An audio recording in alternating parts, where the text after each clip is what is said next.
Welcome to the Reality Revolution. I'm your host, Brian Scott. It's always a good day to return to Quo, and today we're going to focus on some different channelings where Quo discusses healing and how to heal and the process of healing both the self and others. If you don't know who Quo is, check out my previous episodes where I have sort of tried to explain who they are and their origin. Essentially, this is a channeled work from some sort of extraterrestrial intelligence. The primary focus of these channelings is a full explanation of the law of one. It combines a number of different social memory complexes from a variety of different levels of consciousness. And so I have found some of this information to be very fascinating. We begin in 2001. There's a group question asked at the beginning. Our question today concerns the healing practices of the Christian Science Church versus the orthodox use of medications and treatment by physicians, with the emphasis for the Christian scientists being the relying upon the truth that we are all one, we are whole, and we are perfect. We would like for Quo to give us any information possible that would pertain to the healing that can be achieved by the Christian scientist's point of view versus the healing that can be obtained by the more traditional orthodox medicine. Would one be more likely to result in a cure? Any other comments that Quo could make about healing would be appreciated. Carla channeling says, "We are those of the principle known to you as the Quo, and we greet you in the love and in the light of the one infinite Creator, in whose service we come. It is a great privilege to be with this group, and we thank each for choosing to make the effort to be a part of this circle of meditation and seeking. We are very happy to share our thoughts with you on healing and request only that each of you listen with a discriminating ear to our opinion, realizing that we are not authorities, but rather those like yourselves, fallible and error-prone. We are glad to share our thoughts, but we do not wish them to become stumbling blocks before any. Therefore, if an idea or thought is not helpful to you, we ask that you leave it behind. With this infringement on free will protected against, we feel free to share our opinion with you.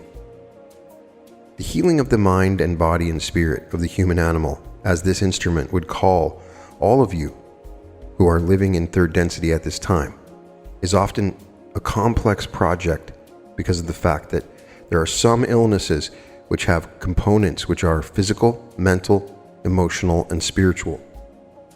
Indeed, for each of you, with a complex of different kinds of energy and different levels of awareness and types of being and entrance into the mind-body-spirit unity that you call a human being. The essence of each of you is spiritual. Each of you is basically thought, not a single linear thought, but a round, three-dimensional essence which expresses itself as a vibratory complex that creates a harmonic with at least three basic tones, and sometimes more, plus overtones and undertones of being. This complex, harmonious chord of being that you are is beautiful. Whatever your situation, whatever the difficulties and challenges that each of you faces, the basic essential self that is you is unable not to make any music, no matter how dark the chords. For each of you is essentially a thought, which is love. And love is that which is beauty and truth. And each of you expresses as a truth that is unique to you, and your being sings a song that is your identity and your name in the metaphysical universe, the universe of thought, which gave birth to the universe which you now experience. In the mechanical process of coming into incarnation, each of you entered into the inner planes or the spirit world, shall we say, of your earth world. For within your earth world there is a recapitulated all the densities of creation, and these inner planes worlds hold everything from the perfect idea of all structures upon your earth world to, in their lower densities, the challenging monsters and fairies, elves, pixies, all of the childhood seemingly make-believe creatures which are a part of the lore and mythology of your planet, up into the higher inner planes, where resides entities between incarnations, those who have not chosen to take incarnational bodies, but have chosen to remain with their guides and teachers. We ourselves are, shall we say, parked in one of your inner planes at the 5th level, where we are welcomed and are able, from this vantage point, to have access into your earth world. In the highest of these inner planes lies one of the 7 subtle bodies, which each of you enjoys as part of your energetic life. That which this instrument refers to when she talks about chakra energies and balancing the chakras of the physical body. These various centers of energy within the physical body are connected to all the finer bodies, but we refer to this form maker body because it is that body which instructs the energetic body as to how the perfect body is conformed and created. When those whom you have referred to as Christian Scientists work upon healing a human being, what they are doing is simply addressing their thoughts to what this instrument would call the form maker or the Buddha body, and asking that body to reassert its ascendancy over the physical body which has departed from that pattern. Because each of you is basically, in essence, a thought. Thought itself, if refined sufficiently, has the power to heal. There are some entities which have the gift of awareness of this thought body, and such entities are natural healers. There are many healers who work with other of the subtle bodies, and in each case there is a degree of effectiveness of such work with thought in healing. And again, the reason that this is not miraculous, but rather natural, is that all of the 7 subtle bodies are connected into the energy system of the physical body, so that if there is a combination of a healer who is able to work upon that level of thought, and of one to be healed who is willing to accept a new pattern of thought, that can change the physical experience, then there is a good possibility that such mental or thought healings may be effective. However, the subtleties of the practice of healing continue due to the fact that illness within the human being is not usually a simple thing, but rather a multi-layered set of departures from various parts of the natural balance of energies in various of the subtle bodies as well as the physical body. So that in earth terms, for instance, using this instrument as an example, there may be the physical stomachache, the mental distraction, the emotional challenges, and the spiritual tension. This spiritual tension then having its home in various subtle layers or densities of the inner planes. Within certain entities' illnesses, there are levels within the inner planes where pre-incarnational lessons have been put into place, meaning that a certain condition cannot be healed because it is protected. At other levels of the inner planes, there are points of opportunity for leaving the incarnation which are also protected, so that it is only the will of the one who is ill that can choose life or death at a certain crisis point, so that no healing can be effective at those points except it be the healing of the person by that person's will and choice. No two situations are identical, and this is the subtlety that is missed completely, for the most part, by those whom this instrument would call medical doctors. A medical physician in your culture is not trained to probe deeply into spiritual issues. There are doctors which are aware of emotional or mental issues, and there has been increasingly within your so-called modern times the effort made to begin to attempt to heal entities whose emotional and mental bodies contain illness which only secondarily shows up within the physical body. But for the most part, when faced with physical illness, those of your medical professions will look for linear and mechanical answers. They will treat the body as a machine, and a machine it is. And certainly many conditions have been healed by the correct mechanical operation or the correct adjustment of the chemical and biochemical properties of the physical body through the use of what this instrument calls medicine. It is no wonder that a physician does not always achieve the desired results, for mechanical, chemical, and biochemical agents do not address the issues of the finer or inner planes bodies, and they cannot correct ill health in those bodies. The only way to address those issues is by moving into the arena of thought and vibration. Within the very recent of your past, there have been very creative and intuitive entities which have begun to create so-called machinery, which is actually a combination of physical machine and vibrational machine. These so-called black boxes of which this instrument is aware can in some cases affect some of the finer bodies by virtue of sending certain vibrational energies, which have a sort of shadow effect on these finer bodies. And this is a technology which is limited only by the creativity and intuition of those who become able to work with these technologies. However, the judgment of all may be withheld from choosing one technique or mode of healing as better than the others.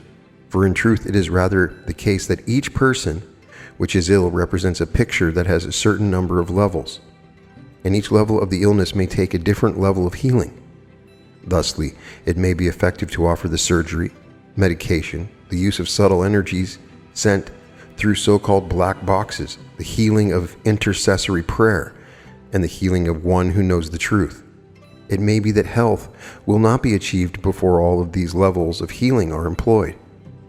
And always it must be remembered that in some cases, no matter what healing modes are offered, certain illnesses are protected and are impervious to any form of healing because they are a portion of the pre-incarnational plan of the human being that is experiencing the illness. The one known as D asked about the aspect of the healing of Christian Science, in which parents choose for their children the healing mode which is preferred. There have been cases where this healing mode has not been effective, and the child has entered larger life, not able to retain the physical vehicle and remain a human being. There are those who feel with justification that this kind of choice made for others constitutes murder. And we agree that this is a very difficult ethical quandary. We would point out that frequently when people choose to believe in a dogmatic approach, when they limit themselves to feeling that one avenue of healing or of belief is the only acceptable way, they may limit themselves to the point they've removed from themselves simple common sense. However, it is a part of the free will of each entity in choosing how to be and how to believe, to decide whether there is the need for the kind of structured belief that this instrument would call dogmatic. For many entities, there are lessons that this soul has chosen to learn that can only be learned within incarnation by embracing a dogmatic approach to belief. From the standpoint of this instrument, for instance, it would look as though the one who holds to faith, healing at the expense of all other techniques that indeed might be effective in saving the life, are refused healing. And yet for that person there is an intensity that is desired in the path of following the Creator that cannot be gained without the choice of utter dogmatic belief. Certainly it can be argued that it is not acceptable to make these choices for others, and it seems most sad that such children as have died because medical help was refused are most sadly lost. Yet insofar as the metaphysical aspect, or this agreement betwixt child and parent, it may be said that almost always such a death is part of the agreement that was put into place before the incarnation of the child or the parent, and that this is a plan acceptable to spirit and to the Creator. Many aspects of that which you call the physical death have this quality of being other than the way it looks on the physical plane in terms of the actual metaphysical situation. In suicides and abortions and crib deaths, in accidents, in many times where there seems to be great and sudden tragedy, the metaphysical situation looks completely different.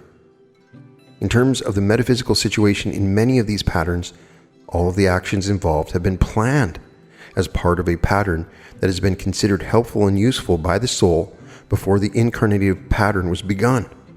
We say this realizing that in no wise can this keep entities who remain after such deaths from feeling the most deep sorrow and profound grief and loss. Yet as each life creates its final shape, it is perfect and beautiful shape, and we offer this to comfort those who are dealing with those who are ill and who have resisted healing. We would like to encourage each to think of healing in a slightly different way, not ignoring death, not ignoring illness or discomfort, but rather seeing that the pattern of illness and healing is a multi-layered thing, and that prayer continues to be effective on many levels, whether or not there is any visible sign of healing, whether or not the entity seems to thrive or improve.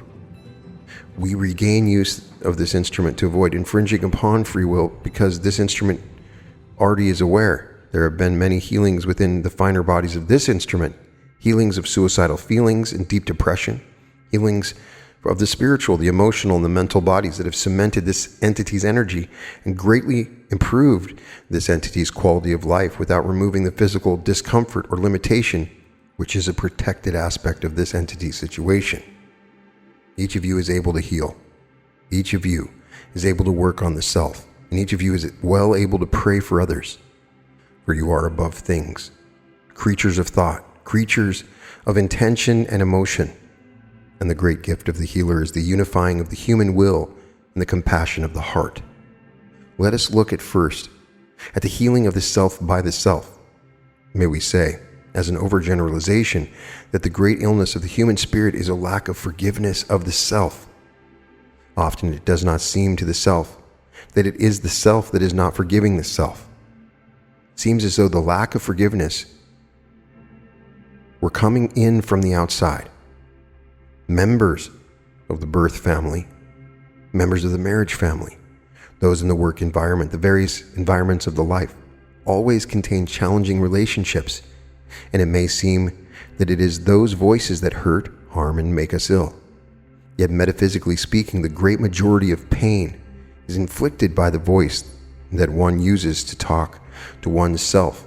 Often the challenging voices from birth family, marriage family, work environment, and so forth seem to be others' voices, but are actually internalized. Those entities may be gone from the life pattern. They may have passed into larger life.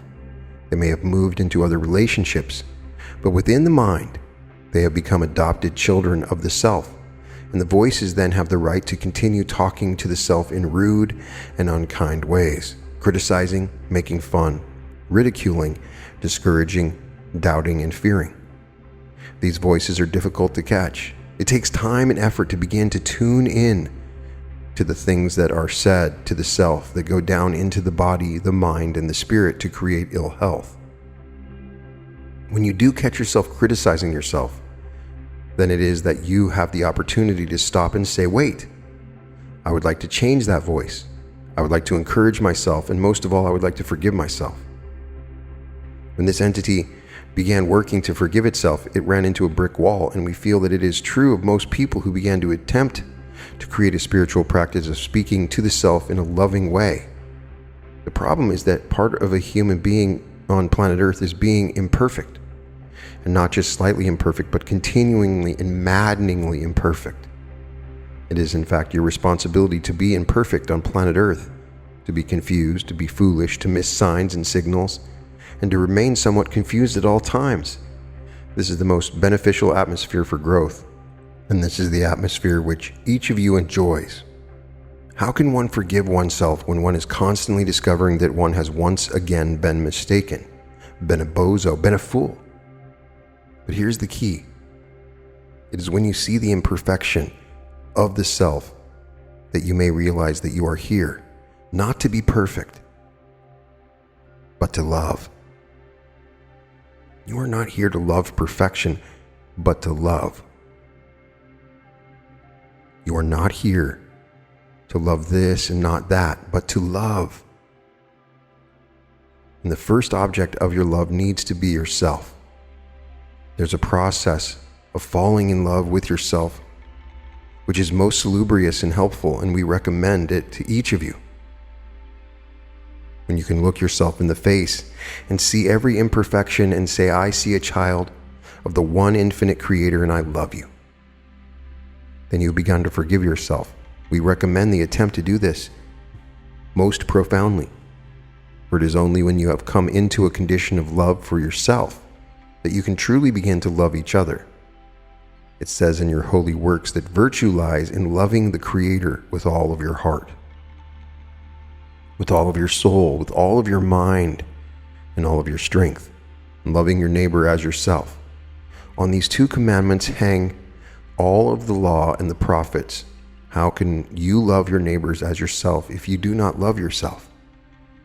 So the heart of healing the self is the continual and persistent attempt to speak to yourself with the voice of love, to see yourself with eyes of love, to hear yourself with ears of love, not to condone that which is amiss, not to gloss over those things which are errors.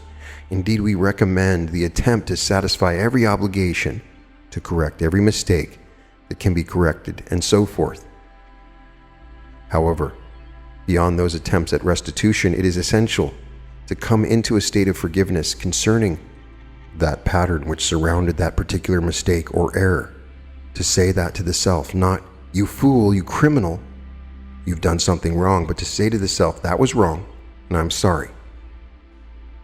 I will attempt to correct that error, but I love the self that is trying to do the best that I can, and I love the self that is small and confused and feeling terrible." For it is that kind of imbalance in energy that comes through into the physical body to create more and more illness. So when you are working at self-forgiveness and self-acceptance, you are working on the mental body, the spiritual body, the emotional body, and as the shadow passes the sun, the physical body as well. Never doubt, when you are doing this work, that it is a good work. The next question was given in a session in 2010.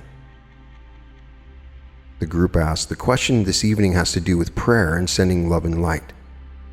We've got a number of qualities. We wonder what effect they have on the efficiency of a prayer.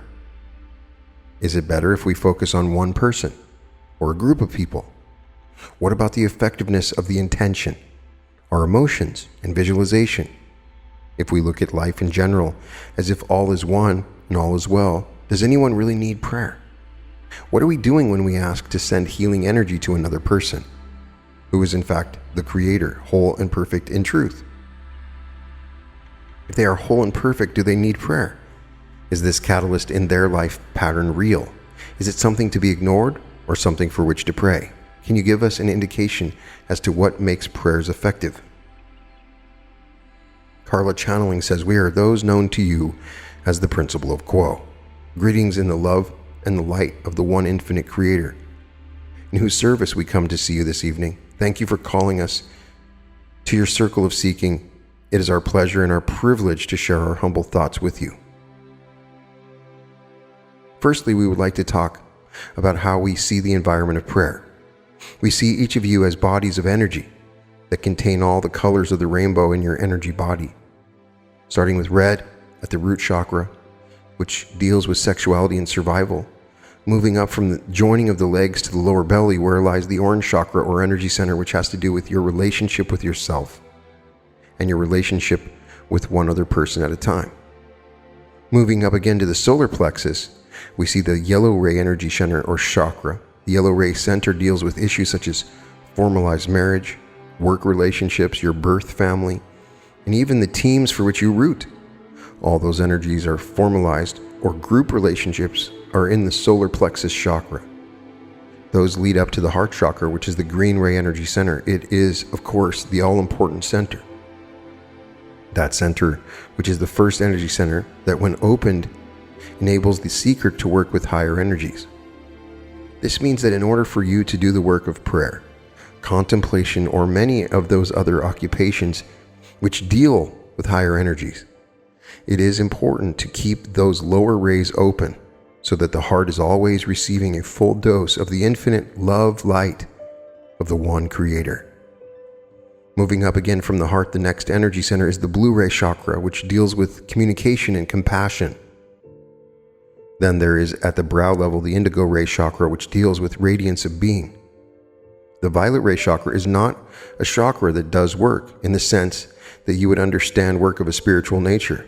That is to say that it does not handle issues, but rather is a readout of the basic state of your being as a whole. It is your vibration, your signature. We know you by the violet ray emanation. It is your signature in a far deeper way than your name would be to us. Others may have your name, but your vibration is unique in all of the infinite creation. Above the violet ray center lies the opening to what this instrument calls the gateway to intelligent infinity. It is through that gateway that the entity who is in prayer or who is working as a healer or a teacher or an artist will set his intention to move, so that in reaching up through the gateway, he will move from the world of space and time and the physical world to the world of time and space and the metaphysical world. Within time and space are the inner planes of your planet. Many and many of them there are. Within that gateway is also the opening to outer planes, such as this instrument is now using as she receives our concepts and translates them into words. The entity who wishes to use the gateway to intelligent infinity needs to be sure, before he begins to do his work, that his lower chakras are clear and the energy is moving through fully into the heart. When the heart is open, it is possible to set the intention to move through the gateway to intelligent infinity. It is possible to think of those ways to reach through the gateway for information and inspiration as a kind of menu. As this instrument would say, like a menu on the computer that drops down and offers you various options.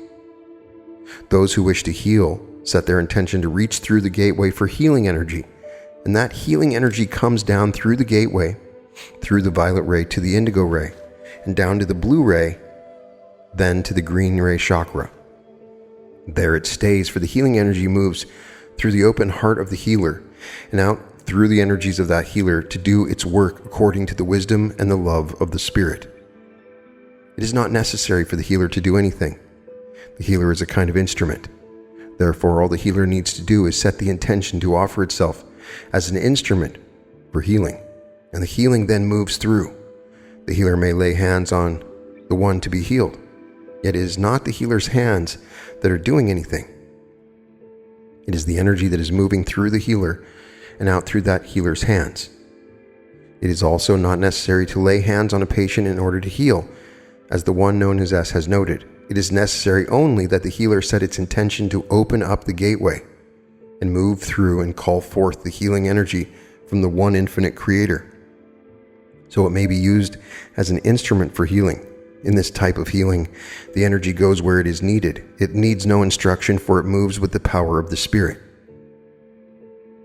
Now you may ask, what about entities who lay hands on people and they are healed, yet they are only healed for a little while? My friends, that is what is called yellow ray healing, where the will of the entity has not moved through the open heart and given up its selfhood. Rather, such entities have a gift, yet they push it into entities. Therefore, they are effective as long as that energy is fresh. Yet like an energy that is finite, it will fail after a certain amount of time. Consequently, we suggest the model of the healer as that instrument which sings the melody of the Spirit. Some there are who wish to use the blue ray, and so they set their intention as teachers and channels, such as this instrument, as artists that communicate, as those who counsel, as those who preach. They are asking and setting their intention to be communicators of those concepts which are too deep for words. Yet somehow there needs to be words so that people who need the words can hear them and use them as transformative agents. Again, if the one who communicates has any ego involved in the reaching, it will fail. It is necessary simply to set the intention to be an instrument, such as St. Francis did when he said, "Lord, make me an instrument of thy peace." The model then is that with all the chakras opened up to the heart opens. The intention is set and the gateway opens. That which has been called for comes down, springs forward from green ray, bounces up to blue. There it stays and is used. Some there are who wish to deal with their inner life to achieve a full radiance of being. The prayer life is that which uses the indigo ray. There are those who simply sit and allow the self to reveal self to self. The divine aspect of the self is opened, and the things that are not necessary can fall away, so that the eye of the self becomes the eye of the Christ, that icon or that symbol of unconditional love in that model. Then, the lower chakras being opened, the heart being open, and the intention set, the entities reach up through the gateway to ask for that energy of radiance, being which comes down through the body, down through the violet, indigo, blue rays, and into the green ray, and springboards back up to indigo, where it remains and does its work. This is what we feel is happening in terms of your energy body and how it relates to the one infinite creator when you pray or heal or teach or simply rest and allow the self to be revealed to the self. We would now shift our focus a bit and take up the question asked by the one known as S when he said, "Is that way of healing which sees through all of the 10,000 things of the world as illusion and claims the truth of one infinite love, that is the identity of all beings, the appropriate way to heal?" Or is there virtue in allowing the illusion to become solid and real enough that one may work with the catalyst that one receives, not simply sloughing it off as illusion and reaching for the highest and best truth by sitting with one's imperfections as perceived by the self and looking at them in order to get to know the self better and to become one who has been able to see the self as it truly is, be able to forgive it, so that the entity becomes self-redeemed piece by piece, so that eventually all is gathered in together into the open heart to become whole, integrated, and entirely at peace with the self. To the one known as S, we would say there is a harmonization to those two attitudes. Yet in order to see the harmony of these two approaches, it is necessary to draw back the focus from the apparent opposition of seeing through the illusion and using the illusion. The spiritual world is a world of paradox and contradiction. And when you see these paradoxes occur, you know that you are on fruitful spiritual ground. Indeed, all is illusion within your density, a deeper illusion than the densities from which we speak. Yet all within our densities are also illusions, yet more rarefied and refined illusions. However, the paradoxes remain. The mystery remains, the purpose of there being such a thick veil between you as your physical body and you as a soul body is that your density is the density of choice. The choice that you have before you as a human being. Once you realize that you are inevitably and most deeply an ethically oriented entity, it is to choose your manner of service. Shall you be in service to others and achieve graduation from this density by polarizing towards service to others? That is the path of radiance. It is the path of Jesus Christ, the path of the Buddha, the path of many of your world religion's figures. Or shall you choose the path of service to self? That path called the path of contraction, or the path of that which is not. The service to self polarity is called the path of that which is not, because in order to make the self the center of the universe and all others, those whose job is to serve you, it is necessary to deny that you and your brothers and sisters are one. It is necessary to close the heart and keep it closed tightly. Consequently, it is the path of which is not, for it denies the basis for all that is, the logos, the love of the one infinite creator. Nevertheless, it is a viable path from which one may graduate in negative polarity and move forward into the next density, the density of love, and also into fifth density, the density of wisdom.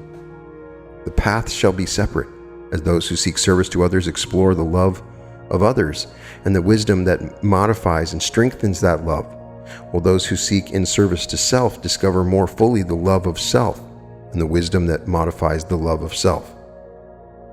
However, in sixth density, the density of unity, all comes together once again, and there is no polarity for those who attempt to move forward on a negative path. In sixth density come full stop and cannot go further, and therefore in order to go further they must release the path of that which is not and embrace that which is, the love of the one. It is against this cosmology, if you will, that you can see the benefit of the very heavy veil in third density and the supreme place of free will. You have complete freedom of choice as to how you will polarize. When you awaken, as each of you within this room has done, whether a long time ago or more recently, you became aware, sometimes with startling rapidity, that the world is other than you saw it to be. And so you scramble to read all that you can, seeking knowledge. Now that you are outside the box, you cannot get back in the box. You cannot get back to sleep. You are awake. How shall you deal with each of these new awarenesses? And so there's a great deal of the intake of information and the need to have patience with yourself as you assimilate the new information and begin to evaluate for yourself just how your path shall go. As you decide how you wish to proceed, you find that you must use faith, and faith alone, to choose the way of love.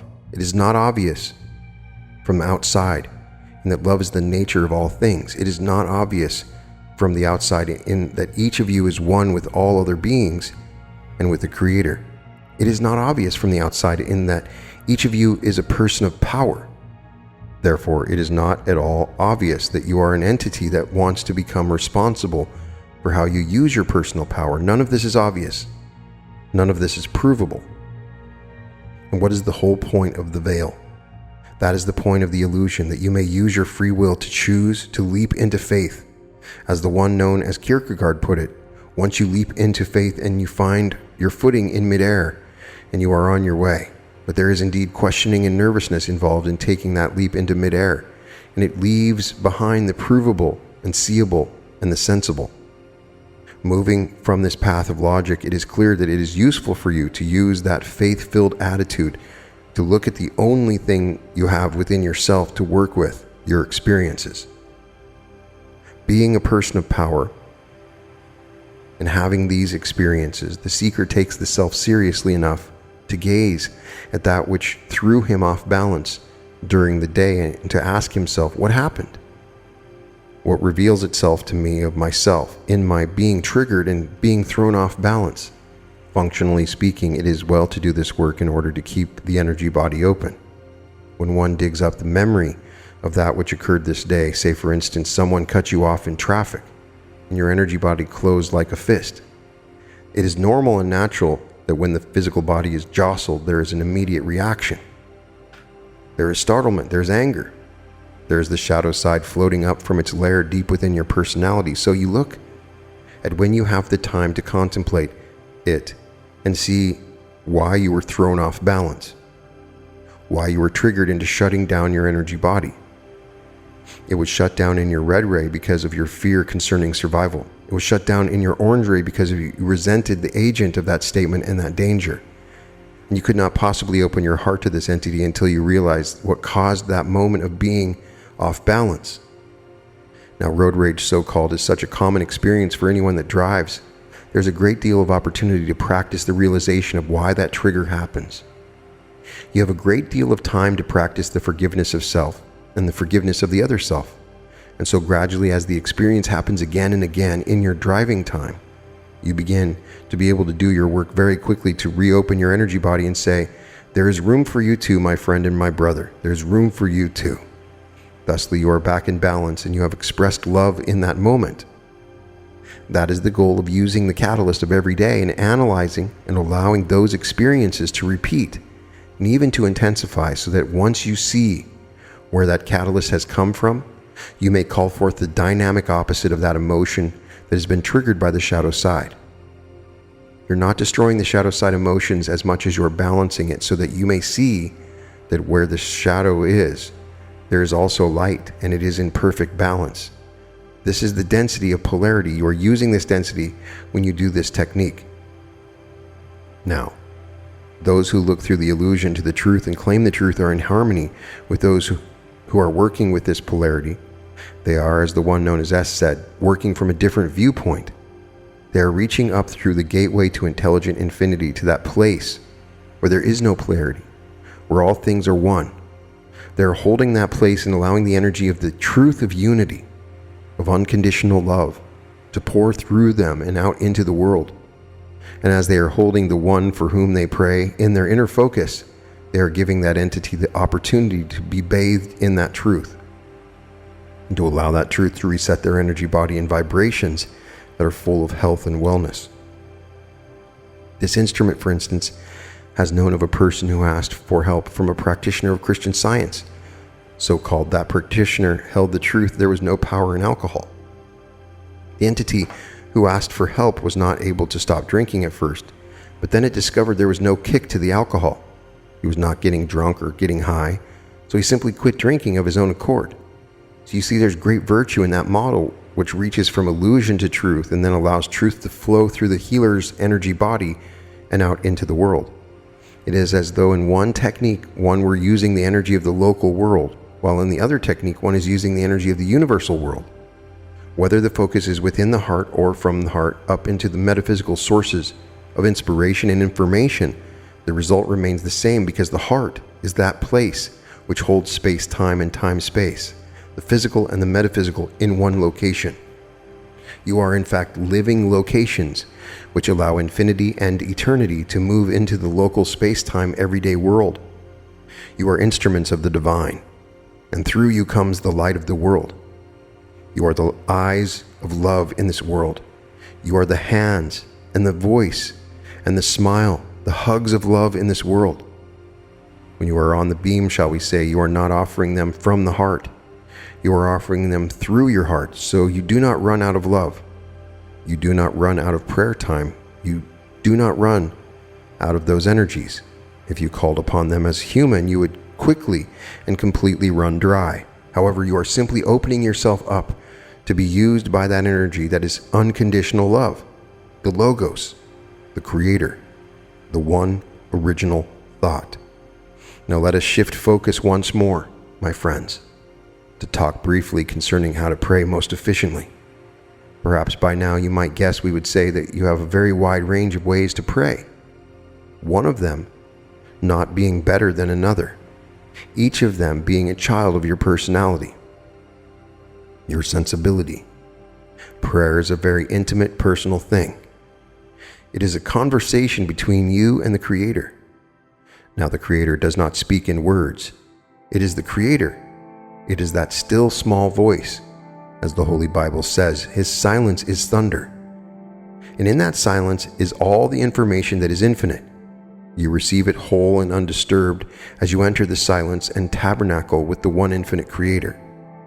For some, that is all that is needed, resting in silence, feeling that communion with the divine. There is nothing else that seems to be needed. For others, there is the gift of visualization. Such entities will find visualization very effective. It will feel right to hold each entity in thought, to visualize the entity as being well, and see that entity in the light. For others, as this instrument said, a certain entity with a certain difficulty brings to mind a hymn or a song or a chant, and the expression of the chant or song is directed at that crystallized place of pain that the prayer hopes to dissolve.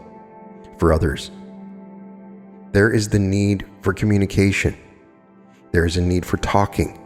Such entities will find it very comforting to journal, as that entity did who wrote Conversations with God, writing down one's question and then writing down the answer. When it comes writing down the next question, then writing down the next thought that appears in the mind, the question, for some, this is very comforting, reassuring way to have that conversation with the Creator. Certainly something is lost as impressions are turned into words. Yet for one who needs the words, those words are very helpful, more helpful than all of the silence of the world. There are as many ways to pray as there are people who seek to join in union with the one infinite Creator. That is their beginning, their end, and their deepest truth. We would assure you that there are no mistakes.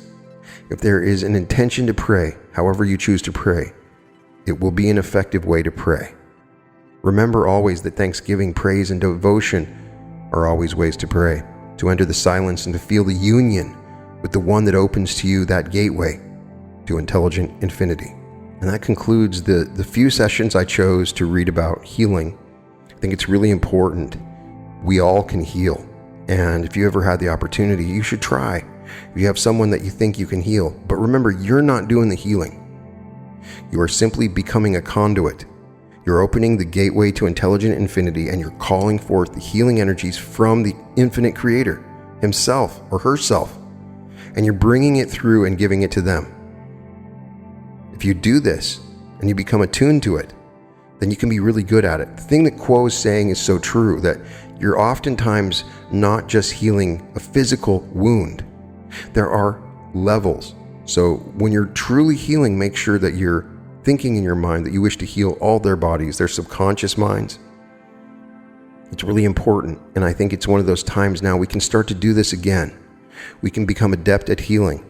And as we move into higher fourth density energies, we're going to see more healings than normal. People are going to be healed in tremendous and fascinating and amazing ways. And there are people that are going to become experts at using these new energies that are coming in. If you have performed a healing or had a healing performed on you, please put it in the comments. How did it go about? Did you use Reiki? Is there a system that you used? There's so many good healing systems. There's so many great healers out there. And so please put them in the comments. I'd love to know if you're a healer, if you've been healed, what your experiences were like. Put a like on this video. I am honored to share this video with you if you are a healer. I think it's very difficult because you have to let go of the self, and you really have to learn how to access the love and be as close to the Creator as possible. And that sounds great, but a lot of times that can be difficult. And some people are really good at tuning into the love vibration in a certain way, and they can really use it to help a lot of people. I believe that together, we as a group, a social memory complex of the reality revolution, we as a group can heal the world. We can do it right now. We can call upon a joined gateway to intelligent infinity, and we can pull this energy in love and light.